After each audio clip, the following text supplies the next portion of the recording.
നമസ്കാരം, എല്ലാവർക്കും പ്രവാസി മലയാളിയിലേക്ക് സ്വാഗതം. തേജ് ചുഴലിക്കാറ്റ് എത്തുന്നു. ഒമാനിൽ 2 ദിവസത്തെ അവധി.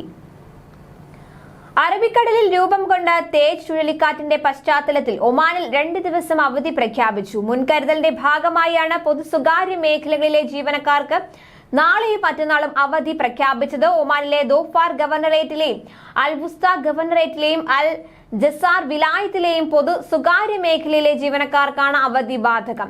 ഒമാൻ തൊഴിൽ മന്ത്രാലയമാണ് ഇത് സംബന്ധിച്ച് പ്രഖ്യാപനം നടത്തിയത്. തേജ് ചുഴലിക്കാറ്റിനെ തുടർന്ന് തീവ്ര മഴയ്ക്കുള്ള മുന്നറിയിപ്പും ജാഗ്രതാ നിർദ്ദേശവും അധികൃതർ നൽകിയിട്ടുണ്ട്. അറബിക്കടലിൽ രൂപം കൊണ്ട തേജ് ചുഴലിക്കാറ്റിന്റെ നേരിട്ടുള്ള ആഘാതങ്ങൾ ഞായറാഴ്ച വൈകിട്ടോടെ സലാലയിൽ അനുഭവപ്പെടുമെന്ന് ഒമാൻ കാലാവസ്ഥാ നിരീക്ഷണ കേന്ദ്രം അറിയിച്ചിട്ടുണ്ട്. മുൻകരുതൽ നടപടികൾ സ്വീകരിക്കാൻ CAA നിർദ്ദേശിച്ചിരുന്നു. ഇന്ന് അർദ്ധരാത്രിയോടെ 50 മുതൽ 150 മില്ലിമീറ്റർ വരെ മഴയ്ക്ക് സാധ്യതയുണ്ടെന്നാണ് മുന്നറിയിപ്പ്. തിങ്കൾ ചൊവ്വ ദിവസങ്ങളിൽ തീവ്ര മഴയായി ഇത് മാറും. ഈ ദിവസങ്ങളിൽ 200 മുതൽ 500 മില്ലിമീറ്റർ മഴയായി മാറാമെന്നും 70 മൈൽ വരെ വേഗതയിൽ കാറ്റ് വീശാമെന്നും മുന്നറിയിപ്പിൽ പറയുന്നു. പടിഞ്ഞാറ് വടക്കു പടിഞ്ഞാറായി ദോഫാർ ഗവർണറേറ്റിന്റെയും യമനിന്റെയും തീരങ്ങളിലേക്ക് കാറ്റ് ഇപ്പോൾ നീങ്ങുകയാണ്. 330 കിലോമീറ്റർ വിസ്തൃതിയിൽ വീശുന്ന ചുഴലിക്കാറ്റിന്റെ കേന്ദ്രഭാഗം സലാല തീരത്ത് നിന്ന് 700 കിലോമീറ്റർ അകലെയാണ് ഉള്ളത്. എന്നാൽ മഴമേഘങ്ങൾ 360 കിലോമീറ്റർ അടുത്തെത്തിയിട്ടുണ്ട്. ഞായറാഴ്ച വൈകിട്ടോടെ കാറ്റിന്റെ നേരിട്ടുള്ള പ്രത്യാഘാതങ്ങൾ ദോഫാർ ഗവർണറേറ്റിൽ അനുഭവപ്പെട്ടു തുടങ്ങും. ചൊവ്വാഴ്ച രാവിലെയായിരിക്കും കേന്ദ്രഭാഗം തീരം തൊടുക.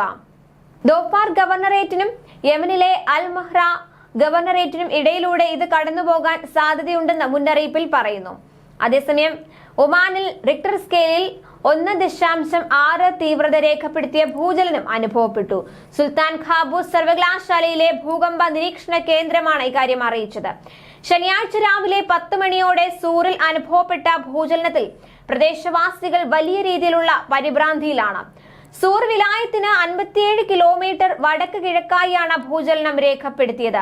സൂറിലെയും സമീപ പ്രദേശങ്ങളിലെയും ഫ്ളാറ്റുകളിൽ താമസിക്കുന്നവർക്കും കടകളിലും മറ്റും ജോലി ചെയ്തുകൊണ്ടിരുന്നവർക്കും ഭൂചലനം അനുഭവപ്പെട്ടതായി റിപ്പോർട്ടുണ്ട്. അതുപോലെ തെക്കൻ അൽ ഷർഖിയ ഗവർണറേറ്റിലെ പ്രദേശവാസികൾക്ക് ഭൂചലനം അനുഭവപ്പെട്ടു. തെക്കൻ ഷർഖിയ ഗവർണറേറ്റിലെ സൂർ, ജഅലാൻ, ബാനി, ബു അലി, സുവൈ, റാസൽ ഹദ് തുടങ്ങി വിവിധ സ്ഥലങ്ങളിലും ഭൂചലനം അനുഭവപ്പെട്ടതായി പ്രദേശവാസികൾ പറഞ്ഞു. എന്നാൽ സംഭവത്തിൽ നാശനഷ്ടങ്ങളോ ആളപായമോ ഒന്നും തന്നെ റിപ്പോർട്ട് ചെയ്തിട്ടില്ല. കൂടുതൽ പ്രവാസി വാർത്തകൾക്കായി ഈ ചാനൽ സബ്സ്ക്രൈബ് ചെയ്യുക.